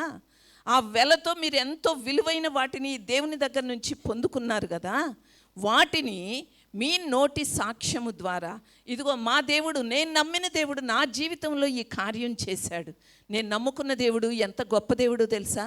ఊళ్ళో ఉన్న పరిస్థితులన్నీ కూడా విరుద్ధంగా ఉంటే నా కుటుంబం మాత్రం ఎంత నెమ్మదితో, ఎంత సంతోషంతో మేము ఉన్నామో తెలుసా అనే ఆ నోటి సాక్ష్యం అనేది మీ ద్వారా, సువార్త అనేది మొదటిగా మీ చుట్టూ ఉన్న మీ కుటుంబస్తులు, దేవుని ఎరుగని రక్త సంబంధికుల మధ్యలో ఎలా ఉపయోగపడుతూ ఉంది, ఎలా ప్రకటించబడుతూ ఉంది, ఎలా మాదిరిగా నిలబడుతూ ఉంది అనేది ఈరోజు మీ జీవితాలలో మీ యొక్క సాక్ష్యము ద్వారా ఎటువంటి సువార్త పని చేస్తూ ఉన్నారో, దాని విషయంలో మీరు ఎంతవరకు మెలకువ కలిగి ఉన్నారో, ఎక్కడ మీరు ఆదమరిచి ఉంటూ ఉన్నారో ఒకంత గమనించుకోవాలని ప్రభు పేరట మీకు మనవి చేస్తూ ఉన్నాను. ఎప్పుడైతే వివాహమైందో ఆ తల్లి తన కొడుకుని, కోడల్ని ఒకసారి వచ్చి మందిరం చూడమంది. వచ్చారు, చూశారు. బాగానే ఉంది అత్తయ్య అంది కోడలు. ఆ తర్వాత ఒకసారి మేము వాళ్ళ ఊరు వెళ్ళాం, వాళ్ళ ఇంటికి వెళ్ళాం. వెళ్ళినప్పుడు తనతో కొద్దిసేపు కూర్చుని సువార్త గురించి చెప్పాను. అమ్మ, భక్తి అంటే ఇది, ఏదో బాహ్య సంబంధమైన ఆచారాలతో కాదమ్మా. భక్తిని మనం ముడిపెట్టుకోవాల్సింది మన అంతరంగం, మన ఆత్మ. దేవుని యొక్క సన్నిధిలో ఆయనతో మమేకం కావాలంటే మనము దేవునితో అనుసంధానమై జీవించాలి. మనము మన భక్తిని బాహ్య సంబంధమైన ఆచారాలతో కాకుండా మన ఆత్మతో, అంతరంగంతో, మన మనస్సులో దానిని తలపోసుకోవడం అనేది నేర్చుకోవాలని కొన్ని సువార్త సంగతులు చెప్పాను. ఆ తర్వాత కొద్ది కాలానికి కొడుకు, కోడలు కలిసి దేవుని మందిరానికి రావడం మొదలుపెట్టారు. ఆ ఊళ్ళో, తన కోడలు వచ్చిన ఊరిలో కానీ, ఆ ఇంట్లో కానీ ఒక్కళ్ళు కూడా ప్రభువుని నమ్ముకున్న వాళ్ళు లేరు. కానీ ఈ తల్లి ద్వారా ఆ ఇంటికి కోడలుగా తీసుకురాబడిన ఆ కుమార్తె ఈరోజు సంఘములో ఓ నమ్మకస్తురాలైన బిడ్డగా నిలబడిపోయింది. దేవుడు వాళ్ళని ప్రేమించి చక్కటి బాబుని బహుమానంగా ఇచ్చాడు. రావనుకున్న ఆస్తులన్నీ కూడా వాళ్ళ పేరు మీద వచ్చేసినాయి. పెరగవనుకున్న సొమ్ములన్నీ కూడా రేట్లు పెరిగి మంచి మంచి పొలాలు, మంచి వ్యవసాయము, పాడి పంట, దేవుడు చేతి నిండా వాళ్ళకి ఆశీర్వాదం ఇచ్చాడండి. అదంతా కూడా ఎక్కడ జరిగిందో చెప్పమంటారా? 4 గోడల మధ్యలో తన యొక్క విశ్వాసాన్ని కాపాడుకుంటూ ఊరి వాళ్ళు వచ్చి ప్రశ్నించిన ప్రతి ప్రశ్నకు కూడా నోటి మాటతో చెలగాడికి సంపాదించుకోవడం కంటే కూడా తన యొక్క ప్రవర్తన ద్వారా, యథార్థమైన పవిత్రమైన ప్రవర్తన ద్వారా తన యొక్క ఊరిలో తాను ఒక గొప్ప సాక్షిగా నిలబడింది ఆ తల్లి. నేటికి కూడా దేవుని సన్నిధికి కాలి నడకన దేవుని మందిరానికి వస్తుంది. ఎంత సిక్కైనా కానీ మన జీవితాలు దేని కొరకు పనిచేసే పత్రికలుగా సువార్తను ప్రకటించడంలో దేని విషయంలో మనము సాక్షులముగా జీవిస్తూ ఉన్నామో, అదిగో ఈ సమరయ స్త్రీ ఊరిలోనికి వెళ్ళి చేసిన మంచి పనుల గురించి కాకుండా చేసిన చెడ్డ పనుల గురించి తనతో చెప్పిన వారిని వచ్చి చూడమని ఎలా అయితే సాక్ష్యం చెప్పిందో, మీరు మీ చుట్టూ ఉన్న ప్రజల మధ్యలో ఒక గొప్ప సాక్షులుగా మీరు జీవించాలని ఈరోజు ఈ లేఖనాన్ని ఆధారం చేసుకుని మనము ఈ వాక్యంలో నుంచి నేర్చుకుంటూ ఉన్నాం. ఆ తర్వాత వచనాల్లోకి కూడా వెళ్దామా? 31 నుంచి 34 వరకు ఉన్న వచనాలు మనం చూసినట్లయితే,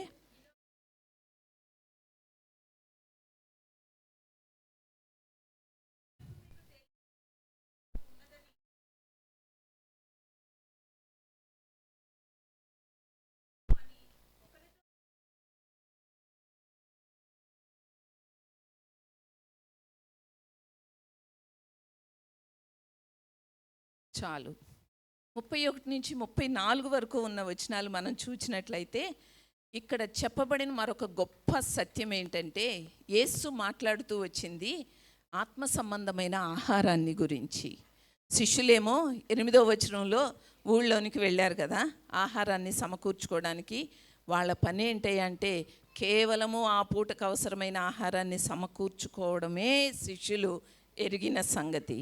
కానీ ప్రభు అయిన యేసు ఏమని చెప్తున్నాడు? ఎప్పుడైతే శిష్యులు ఆహారాన్ని తీసుకొచ్చారో ఆహారాన్ని భుజించమంటే నాకు వద్దన్నాడు. అదేమంటే వీళ్ళు అనుకుంటున్నారు ఈ శిష్యులు, అందుకే నాన్నగారు అంటూ ఉంటారు, మీ బుర్రలో మట్టి ఎక్కువ ఉంది అంటూ ఉండేవారు మేము చిన్నప్పుడు. అంటే మట్టి ఎక్కువ ఉంటే ఏం చేస్తుంది? సరిగ్గా పనిచేయదుగా. అదిగో ఈ శిష్యులు కూడా గురువుగారు ఎంతసేపు ఆహారం తీసుకోమంటే, నాకు ఈ ఆహారం వద్దు, నాకు వేరే ఆహారం ఉందంటే, ఊళ్ళో నుంచి ఇంకెవరైనా మంచి వెరైటీస్ ఫుడ్ తీసుకొస్తారేమో గురువుగారికి, మనం తెచ్చిన ఫుడ్ నచ్చలేదనుకుంటా, సరిపోదనుకుంటా, ఆయనకు వేరే ఆహారం కావాలనుకుంటా, అది తెస్తారనుకుంటా. ఎంత అవగాహన లోపమో చూసారా? కానీ ప్రభువు మాట్లాడేది ఏంటో చెప్పమంటారా? మనందరము ఎరిగిన భౌతిక సంబంధమైన ఆహారాన్ని గురించి కాదు. ఆ మాటకు వస్తే, మీరు వారంలో ఎన్ని మార్లు ఈ దేవుని సన్నిధికి వస్తూ ఉన్నారు? మీరు వచ్చినప్పుడల్లా ఏ ఆహారాన్ని భుజిస్తున్నారండి? ఆత్మ సంబంధమైన ఆహారం. యోహాను సువార్త 6వ అధ్యాయంలోనే మనం చూస్తాం. ఆ రోజుల్లోనంటే 26వ వచనంలో ఉంటుంది. యేసు చెప్తూ ఉన్నాడు, మీరు సూచనలను చూచుట వలన కాదు కానీ రొట్టెలు భుజించి తృప్తి పొందుట వలననే నన్ను వెతుకుచున్నారు. నిజమే, కొంతమందికి భోజనాలు పెడుతున్నారంటే పోన్లే ఓ పూట భోజనం కలిసి వస్తుంది అంటే అది తప్పని నేను అనడం లేదు సుమా. కానీ మనము ప్రధానంగా ప్రాముఖ్యంగా మన జీవితాలకు అవసరమైన దానిని దేనిని ఎంచుకుంటూ ఉన్నాం, దేనికి మనం ప్రాధాన్యతనిస్తూ ఉన్నాం అని అప్పుడు ప్రభు అంటాడు, క్షయమైన ఆహారం కొరకు కష్టపడవద్దు, కానీ నిత్య జీవము కలుగజేయు అక్షయమైన ఆహారము కొరకే కష్టపడండి. నిజమే, ఈరోజు మనం ఆహారాన్ని తీసుకుంటే రేపటికి అది బహిర్భూమిలో కలిసిపోతుంది. కానీ ఈ అక్షయమైన ఆహారం ఉంది చూసారా, అది మాత్రం మనల్ని ఏం చేస్తుంది? నిత్యము జీవింపచేస్తుంది. ఆ నరిష్మెంట్ అనేది, మన బాడీకి అవసరమైన పోషణ అనేది కేవలము మనం తీసుకునే వైటమిన్స్, ప్రోటీను, లేదు మనకు కావలసిన ఫుడ్ ఎన్ని రీతులుగా తీసుకుంటున్నామో వాటన్నింటి వల్ల శరీరము ఎలా పోషించబడుతూ ఉందో దానికంటే మించిన ఆత్మ సంబంధమైన ఆహారము మన శరీరాన్ని, మన ఆత్మను, సమస్తాన్ని కూడా పోషించగలిగిన శక్తివంతమైన అక్షయమైన ఆహారం కొరకు మీరు కష్టపడండి. ఆల్రెడీ మేమందరం కష్టపడేసామండి. మేము ఎంత ఆరితేరిపోయినామో మీకేం తెలుసు. ఒక్కొక్కళ్ళం 25 ఏళ్ళు, 30 ఏళ్ళు, 20 ఏళ్ళు విశ్వాసం ఏమనుకుంటున్నారు మా గురించి అన్నట్టు చూస్తున్నారు మీరందరూ. అవునా?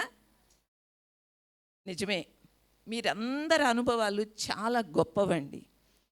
ఒకవేళ నిజంగానే మన యొక్క భక్తి జీవితం మనకి కొన్ని సంవత్సరాల అనుభవాన్ని, వయస్సును మనకి పెంచేవారిగా, మనల్ని గొప్పవారిగా చూపించేటట్లుగా చేసి ఉండవచ్చు. కానీ దేని కొరకు మనము ప్రయాసపడుతూ ఉన్నాం?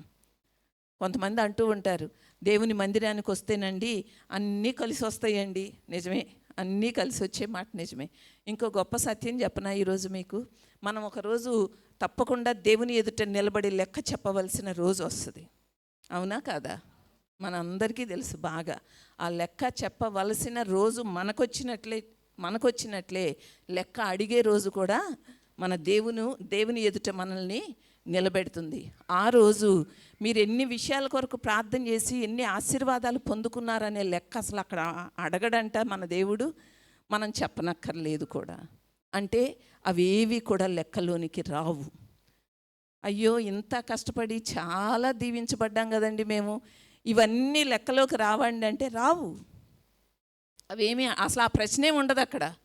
మీరు ఎన్నిటి కోసం ప్రార్థన చేశారు, ఎన్ని అవసరతల కోసం, ఎన్ని పొందుకున్నారు, ఎన్ని ఆశీర్వాదాలు మీకు లభించినాయి, అవేవి లెక్కలోకి రావు.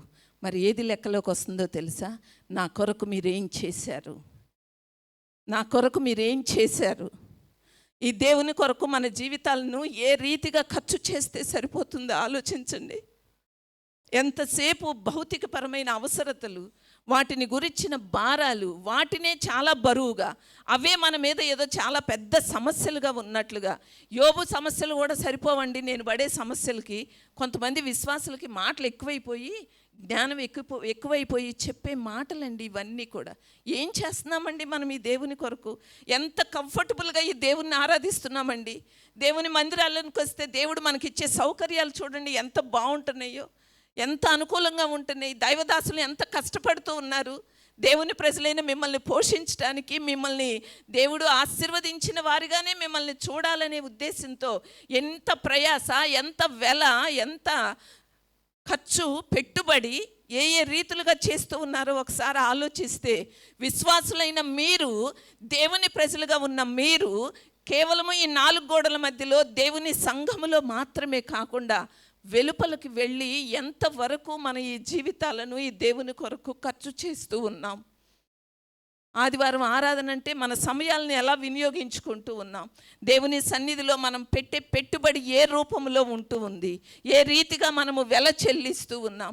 ఈ విషయంలో నేను కొన్ని సంవత్సరాలు నలిగిపోయాను. ఇంకా ఎలా చేయాలి నీ కొరకు, ఇంకా ఈ జీవితాలు ఎలా ఖర్చు పెట్టాలి,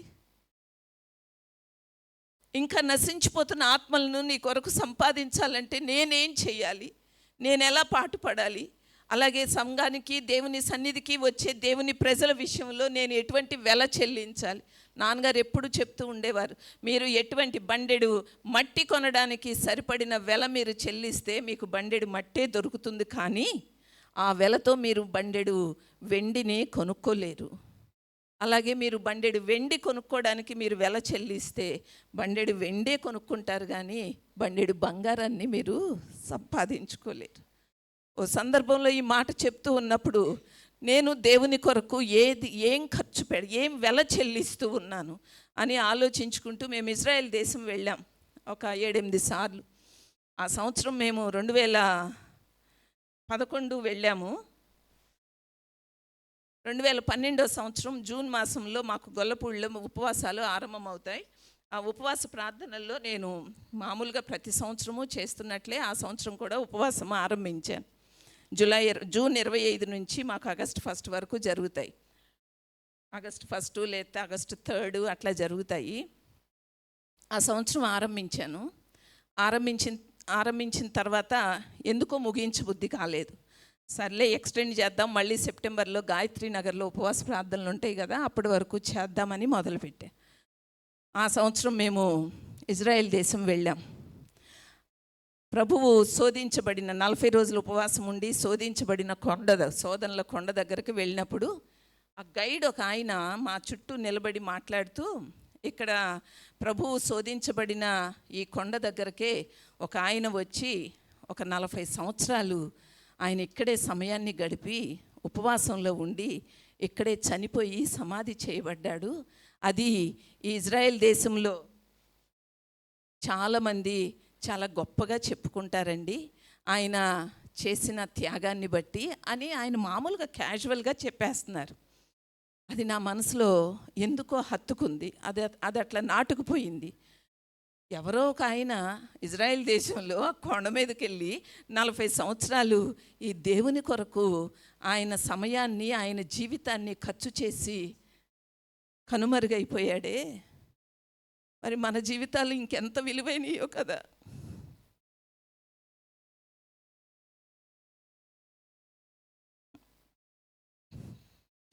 మనం ఎలా వెల చెల్లించాలి? ఈ దేవుడు చేసిన త్యాగం ముందు మనం చెల్లించే వెలలు చాలా తక్కువైనాయి కదా. ఇంకా ఎలా ఈ జీవితాన్ని ఖర్చు చేయాలి అని ఆ రోజు అనిపించి నేను కూడా ఉపవాసం ఆరంభించాను కదా, దాన్నే కొనసాగించాలి, చూద్దాం దేవుడు ఎంతకాలం నడిపిస్తాడో అనుకుంటూ స్టార్ట్ చేసిన ఫాస్టింగ్ని సెప్టెంబర్లో నేను దాన్ని కంటిన్యూ చేసి, మామూలుగా అయితే అక్టోబర్కి అయిపోతుంది, కానీ నేను ఎందుకో అక్కడికి ఆపు చేయలేక డిసెంబర్ 31 వరకు కంటిన్యూ చేసి, ప్రభువా నీ చిత్తం ఏంటో నాకు ఒక్కసారి తెలియచేయి, ఇంకా నీ కొరకు ఈ జీవితం ఎలా ఖర్చు చేయాలో నాకు తెలియచేయి అని నేను వ్యక్తిగతంగానే నేను ప్రార్థన చేసుకుంటూ వచ్చాను. మా విశ్వాసులకు కానీ లీడర్స్కి కానీ నేను ఎవరికి, ఈవెన్ పాస్టర్ గారికి కూడా చెప్పలేదు. డిసెంబర్ 31 రాత్రి ఇంకా మేము న్యూ ఇయర్లోకి ఎంటర్ అవుతామనగా మా ఫ్యామిలీ లీడర్స్లో ఒక ఆవిడ నా దగ్గరకు వచ్చి, ఉపవాసం గురించి దేవుణ్ణి అడుగుతున్నారా మీరు? దేవుడు దాన్ని ఆపొద్దు అంటున్నాడు, కంటిన్యూ చేయమంటున్నాడు అని జస్ట్ ఆ మాట చెప్పి ఆవిడ వెళ్ళిపోయారు. నేను ఆశ్చర్యపోయాను. అరే, రహస్యంగా నేను దేవుని సన్నిధిలో చేసే ప్రార్థనకి నాకు కాకుండా జవాబు పలానా సోదరి ద్వారా కబురు పంపిస్తాడా ఈ దేవుడు? ఓకే, అయితే అట్లాగే ప్రభువా చిత్తం నాయనా, నువ్వు చెప్పావు కదా, కొనసాగిస్తాను. నాకు సహజంగా మన పగలు భోజనం మెయిన్ మీలు మనకు చాలా ప్రాముఖ్యం కదా, అందులోనూ ఎక్కువ శుభకార్యాలు, మన విశ్వాసుల ఇళ్లలో భోజనాలు ఏర్పాట్లు అన్నీ పగలపూట ఉంటాయి కదా. అందుకని నాకెందుకో ఆ పగలే నేను దేవునికి సమర్పించుకోవాలనిపించి 2012 జూన్ 25న ప్రారంభించానండి ఉపవాసం. మళ్ళీ ఇంకొక మారు కూడా దేవుణ్ణి అడగలేదు ఈ సంవత్సరాలన్నింటిలో. ఎప్పుడు ఆపమంటావు, ఈ సంవత్సరం ఆపనా, ఈ సంవత్సరంతో సరిపోతుందా అని నాకు అడగాలనిపించలేదు, నేను అడగలేదు. దేవుడు మళ్ళీ ఎవరితో కబురు చేయలేదు, నువ్వు ఆపేసేయని. 14 సంవత్సరాలండి, రేపు జూన్ 25కి ఈ సంవత్సరాలన్నింటిలో దేవుడు అదే ఉపవాసంతో దేవుడు నడిపిస్తూ ఉన్నాడు. దేవునికి స్తోత్రం కలుగునుగా. ఆ రోజు చేసుకున్న తీర్మానం ఏంటంటే, నా కోసం కాదు, నా అవసరతల కొరకు కాదు. నాకు నిజంగా చెప్తే, ఓ మాటలో చెప్తే మాకు పెద్ద అవసరతలు అంటే వ్యక్తిగతంగా మా అవసరతలు అనేవి ఏ నాడు కూడా ఈ దేవుని ఎదుట ఒక్క మారు కూడా ఈ అవసరత ఉందని ప్రార్థించిన సందర్భాలు చాలా చాలా తక్కువ. కానీ దేవుని ప్రజలైన మీ బోంట్ల కొరకు మాత్రం మీరు నమ్మండి, తలక్రిందులుగా తపస్సు చేయాలనిపిస్తుంది.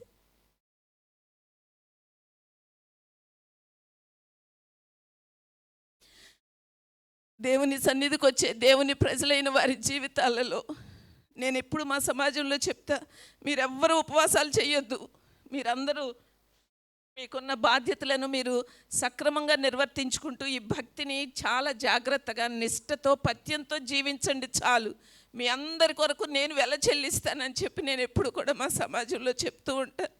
ఈరోజు నేను ఎందుకు ఈ మాటలు చెప్తున్నానంటే, మనము దేనిని పోగు చేసుకుంటూ ఉన్నాము, క్షయమైపోయే వాటిని పోగు చేసుకుంటూ ఉన్నామా? ఈ దేవుణ్ణి సేవిస్తూ, ఈ దేవుణ్ణి నమ్ముకున్నామని చెప్పుకుంటూ, ఈ దేవుని కొరకు ఈ జీవితాలు జీవిస్తున్నామని చెప్పుకుంటూ క్షయమైపోయే వాటి కొరకు మనము ప్రయాసపడుతూ ఉన్నామా?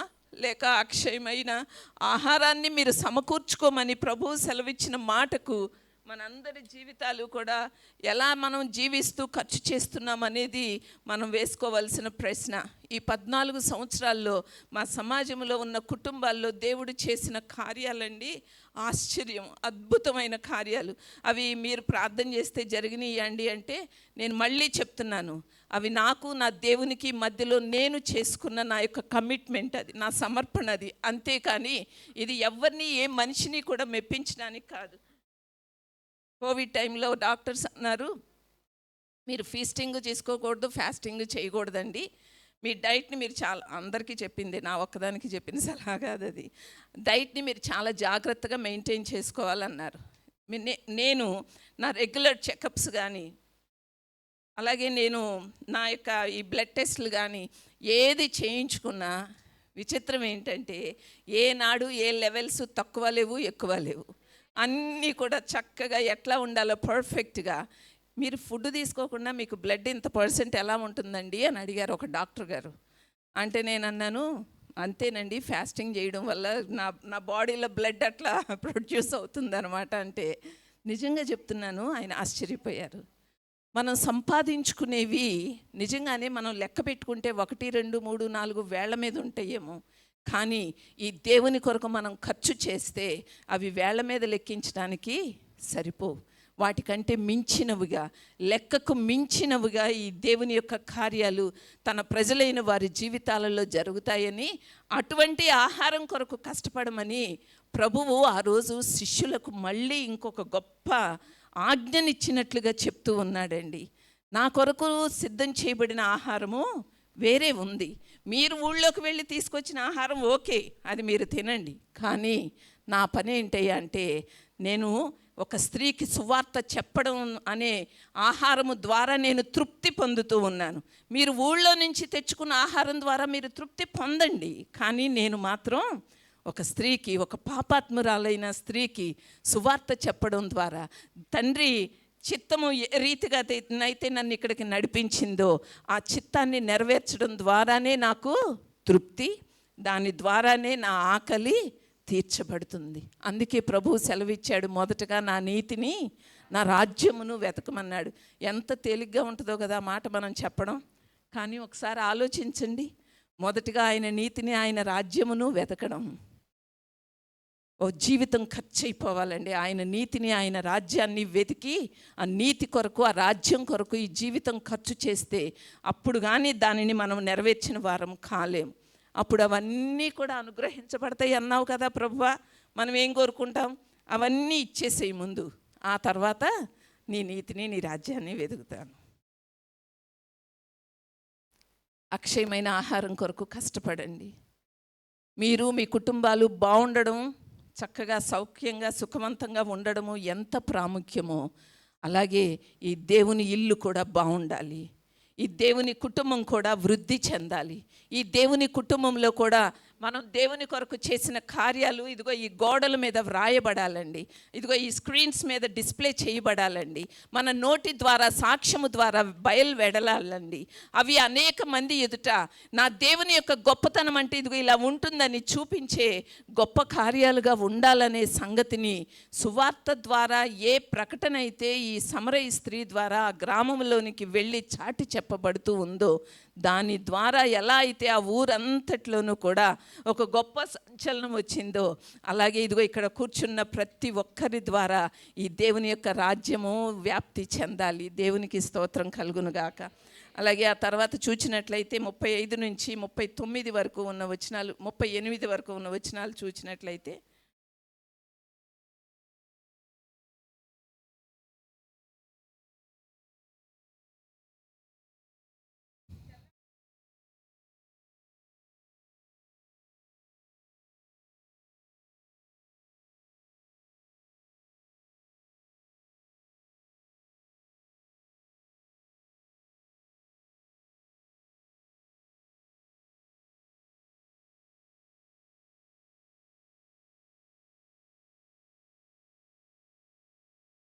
చాలు 35 నుంచి 38 వరకు ఉన్న వచనాల్లో మనం చూసినట్లయితే, ఒక్కసారి మీ కళ్ళెత్తి పొలములను చూడండి. అవి ఎలా ఉన్నాయి? తెల్లబారి ఉన్నాయి. అంటే చుట్టూ ఎంతమంది ప్రజలు మనము ఎరిగిన ఈ సత్యాన్ని ఇంకా ఎరిగి లేకుండా, ఈ జీవము కలిగిన దేవుని గురించి మాకు తెలుసండి, యేసుప్రభు గురించి మా ఇంట్లోనూ ఉందండి సిలువ బొమ్మ, యేసుప్రభు ఫోటో మా ఇంట్లోనూ ఉందండి అని చెప్పే కల్చర్లో ఉన్న ప్రజలే ఉన్నారు. కానీ నిజంగానే మా హృదయాల్లో ఈ దేవుడు ఉన్నాడండి, మేము ఈ దేవుని నమ్ముకున్నామండి అని ఆ దేవుని యొక్క అవసరత ఎరిగి కలిగి ఉన్న స్థితిలో ఎంతమంది ప్రజలు ఉన్నారనేది చూస్తే నిజంగానే మన చుట్టూ ఉన్న ప్రజలు ఎలా ఉన్నారో తెలుసా? తెల్లబారి కోతకు వచ్చిన పంట వలె వాళ్ళ జీవితాలలో ఈ జీవం కలిగిన దేవుని గురించిన ఈ సువార్తను తెలుసుకోవడానికి, వాళ్ళు అంగీకరించడానికి సిద్ధంగా ఉన్నారన్న సంగతి ఆనాడు శిష్యులకు ఎలా అయితే తెలియచేశాడో ప్రభువు, అలాగే ఈరోజు మనకి కూడా ఒక గొప్ప సందేశాన్ని తెలియచేస్తూ ఉన్నాడు. ఆ రోజు చెప్పిన మాటలో ఒక గొప్ప సారాంశం, సందేశం ఏంటంటే, ఆల్రెడీ మీ ముందు బాప్తిస్మిచ్చి యోహాను, అలాగే అనేక మంది ప్రవక్తులు వేసిన పునాది ఉంది. వాళ్ళు ప్రకటించిన సువార్త విరివిగా యూదయ, గలిలయ, సమరయ రాష్ట్రాల్లోనికి వ్యాప్తి చెందుతూ ఉంది. దాని మీద దానిని కొనసాగిస్తూ మీరేం చేయాలంటే పంటను కోయడానికి, ఆ తెల్లబారిన పంటను కోయడానికి మీ కన్నులెత్తి చూడండి. మొదటిగా కన్నులెత్తి మీరు చూచినట్లయితే ఆ పొలాల్లో ఉన్న పంటను మీరు కోయడానికి మీరు సిద్ధపడాలని చెప్పి ప్రభు అయిన యేసు ఆ రోజు శిష్యులకు ఒక గొప్ప సందేశాన్ని తెలియచేస్తూ ఉన్నాడు. అంతేకాదండి, ఈరోజు దేవుని ప్రజలమైన మనకు కూడా తెలియచేస్తూ ఉన్నాడు.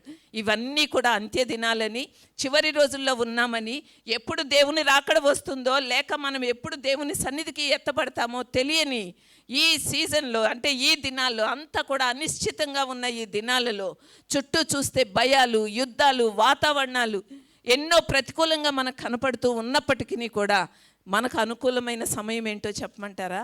ఈ సువార్తను మనము నిజంగానే కన్నులెత్తి పొలములను చూచి కన్నీటితో మనము విత్తవలసిన సమయం ఇది.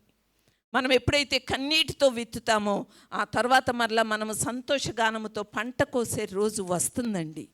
ఆ రోజు కొరకు మనల్ని సిద్ధపడమని ఈరోజు దేవుని ప్రజలైన మీరు ఏ ఏ స్థానాల్లో, సంఘములో లేక మీ కుటుంబాలో, ఉద్యోగాలో, వ్యాపారాలో ఏ బాధ్యతలో ఉన్నారో నాకు తెలియదు.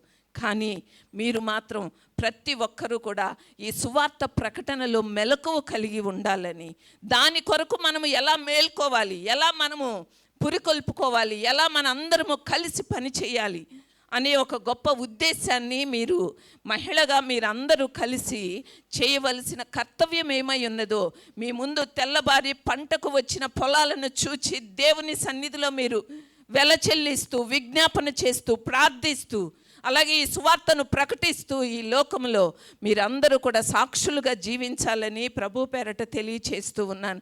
నిజమే, కొన్నిసార్లు మన ముందు అవరోధాలు వస్తాయి. మనం ఒక పని చేయాలనుకుంటే 10 ఆటంకాలు వస్తాయి. వెంటనే ఏమనుకుంటామంటే ఇది దేవుని చిత్తం కాదేమో కదా, ఎందుకంటే ఆటంకాలు వచ్చినాయి కదా, అందుకని ఇంక దేవుని చిత్తం కాదు. అదే మనకు వ్యక్తిగతంగా ఎన్ని ఆటంకాలు వచ్చినా ఆటంకాల మధ్యలోనే దేవుడు నిలబెడతానన్నాడు కదా అని గుర్తు చేసుకుంటాం. కానీ సువార్త దగ్గరకు వచ్చేసరికి మాత్రం అన్నీ ఆటంకాలే కనపడతాయి, అందరికీ ఆటంకాలే కనపడతాయి. కానీ ఆ ఆటంకాలన్నింటినీ కూడా తొలగిస్తూ ఆనాడు బాప్తిస్మం ఇచ్చి యోహాను ఎలా అయితే దేవుని యొక్క సువార్తను గురించి మారు మనస్సును పొందండి, దానికి తగిన ఫలాన్ని మీరు పొందుకోండి అని చెప్పి ఎలా అయితే ప్రకటించి దానిని, ఆ సువార్త ఉద్యమాన్ని అలా విడిచిపెట్టాడో, దానంతటినీ కూడా శిష్యులు ఎలా కొనసాగించడానికి ప్రభు అయిన యేసు శిలువ మరణానికి ముందు ఈ శిష్యులందరినీ కూడా సిద్ధం చేస్తూ ఉన్నాడు. ఆ సంగతులన్నింటినీ కూడా ధ్యానించండి. సువార్త ప్రకటనలో ఉన్న శక్తిని మీరందరూ కూడా పొందుకోవాలని మీకు తెలియచేస్తూ చివరిగా 39 నుంచి 42 వరకు ఉన్న వచనాలు మనం చదువుకుని ఈ సమయాన్ని ముగించుకుందాం.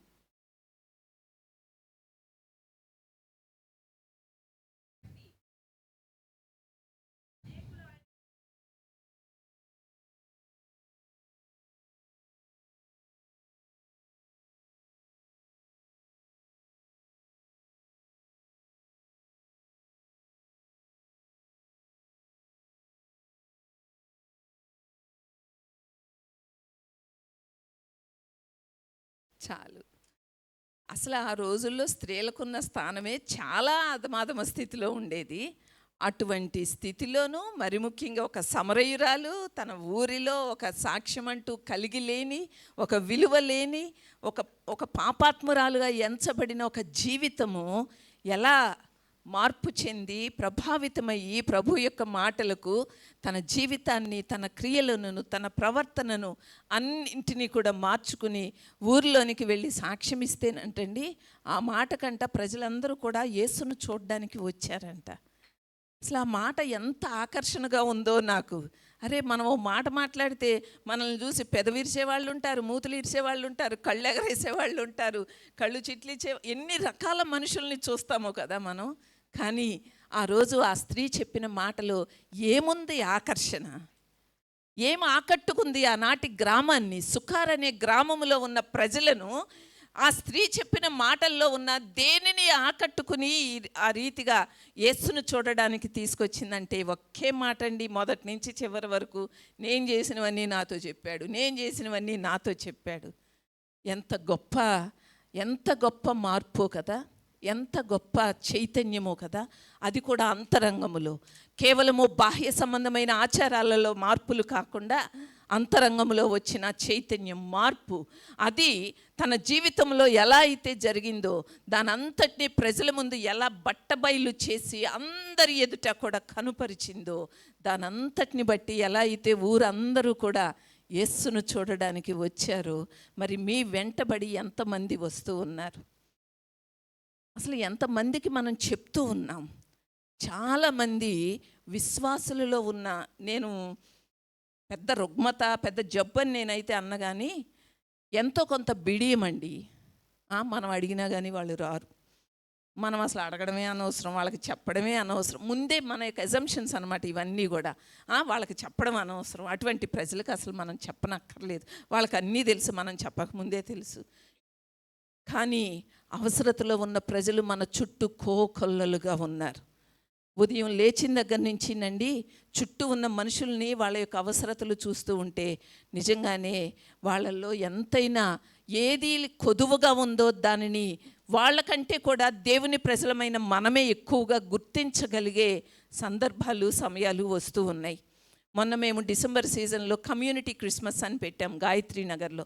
మా మందిరం చుట్టూ ఉన్న అపార్ట్మెంట్స్ 1000 ప్యాంఫ్లెట్స్, ప్యాంఫ్లెట్స్ కాదు, ఇన్విటేషన్స్ వేయించి ప్రతి ఇంటికి కూడా మా ఫ్యామిలీ లీడర్స్ని ఇద్దరిద్దరు చొప్పున పంపిస్తే, ఆ ఏరియాలో కొంతమంది ఏమో అసలు మొహం మీదే తలుపులేసి అసలు పోలీస్ కంప్లైంట్ ఇస్తాం, అసలు మీరు ఎందుకు వచ్చారని. అఫ్కోర్స్ వస్తాయి అవన్నీ కూడా. నేను ముందే చెప్పా, అందరూ ఏమి పిలిచి మీకు కొబ్బరి నీళ్ళు మంచినీళ్ళు ఇచ్చి కూర్చోబెట్టి మీకేమి ఆతిథ్యం ఇవ్వరు. కొంతమంది మీ కళ్ళ ముందే చించేస్తారు, వాటిని లేదు ఇసిరేస్తారు, డస్ట్బిన్లో వేస్తారు. అదే సందర్భంలో కొంతమంది తీసుకుంటారు, రిసీవ్ చేసుకుంటారు. ఏది మీకు ఎదురైనప్పటికీ కూడా ఒక్కళ్ళు కూడా వచ్చి మీరు కంప్లైంట్ చేయకూడదు. మీరు వెళ్ళండి అని చెప్పి ఒకరోజు ఉదయం పూట అందరినీ కూడా పిలిచి ప్రార్థన చేసి ఒక ఆదివారం పంపిస్తే మా ఏరియాలోకి, నిజంగానే ఇవన్నీ వాళ్ళు ఎదుర్కొని సాయంత్రం మధ్యాహ్నం అయ్యేసరికి వచ్చి అక్క ఇలా జరిగిందక్క, అక్క అలా జరిగిందక్క అని వాళ్ళ కబుర్లన్నీ చెప్పారు. చివరికి ఆ కమ్యూనిటీ క్రిస్మస్కి మేము 1000 ఇన్విటేషన్స్ పంచితే 300 మంది వచ్చారు. ఆ 300 మందిలో ఆ రోజు వాళ్ళకి చెప్పిన సువార్తే కానివ్వండి, క్రిస్మస్ సందర్భంగా పాడిన పాటలు, వాళ్ళకి చూపించినవి అన్నీ కూడా నిజంగానే వాళ్ళని ఎంతో కొంత ఇంప్రెస్ చేసినాయి. అంటే వాళ్ళు బాగుంది, అలాగే ఫుడ్డు బాగుంది అనుకుంటూ వెళ్ళారు. వెళ్ళేటప్పుడు నేను కొంతమందిని అడిగా, మళ్ళీ నెక్స్ట్ ఇయర్ కూడా తప్పకుండా రావాలండి మీరు అంటే, అలాగేనండి వస్తామండి, కొంచెం ముందు చెప్పండి వస్తాము అన్నారు. అంటే మనము ఏం చేయాలంటే, ఈ దేవుని నామం పేరట మనం చేసే ఏ కార్యమైనప్పటికీ కూడా అది ఊరి వారి ముందు, అలాగే మన చుట్టూ ఉన్న ప్రజల ముందు మనం చెప్పే సాక్ష్యము, మనం చెప్పే దేవుని యొక్క మాటల ద్వారా మనము వారిని ఖచ్చితంగా ప్రభావితం చేయగలుగుతాం. ఎందుకంటే ఆ మాటలో దేవుని యొక్క శక్తి ఉండాలి. అంతేగాని నా గొప్ప, మీ గొప్ప, మన గొప్ప, ఆ గొప్ప, ఈ గొప్ప ఏం అక్కర్లేదు.